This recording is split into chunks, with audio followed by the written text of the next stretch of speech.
Bonsoir à tous et bienvenue sur France 24. En Israël, les 2 otages libérés par l'armée israélienne la nuit dernière à Rafah ont retrouvé leur famille à l'hôpital de Tel Aviv.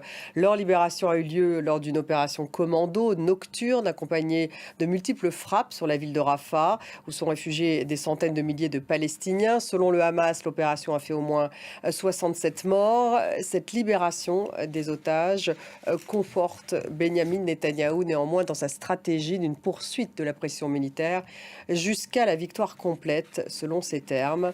Après les États-Unis, c'est le Royaume-Uni qui appelle Israël à réfléchir sérieusement avant toute offensive d'envergure à Rafah. Ce que refusent également les États-Unis s'il n'y a pas de plan pour les civils, disent-ils. Reportage Agnès Varamian. Au Yémen, les Houthis ont déclaré avoir pris pour cible un cargo en mer Rouge qu'ils ont identifié comme le Star Iris.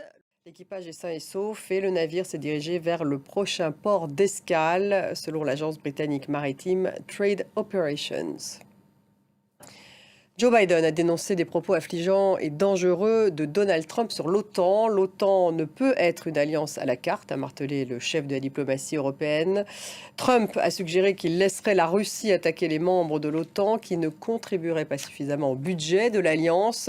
L'Europe a besoin d'une deuxième assurance vie en plus de l'OTAN, a affirmé le chef de la diplomatie française, Stéphane Séjourné. À Bruxelles, correspondance Alix Bourdon. Au Soudan, des dizaines de milliers d'enfants pourraient mourir si l'aide humanitaire n'est pas considérablement augmentée, a alerté l'UNICEF, l'Agence des Nations Unies pour l'enfance. Le pays est en proie à une guerre civile depuis 9 mois. Rebecca Martin.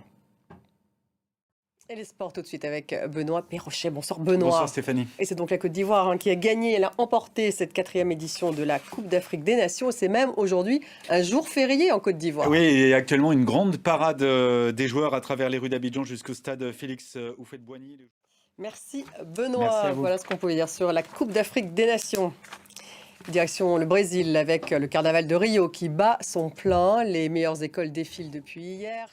Une sorte de contre-carnaval. Reportage Fanny Lothaire, Louise Relais, Aliénor de Matos et Alain Lima. Merci de nous avoir suivis. Restez avec nous sur France 24.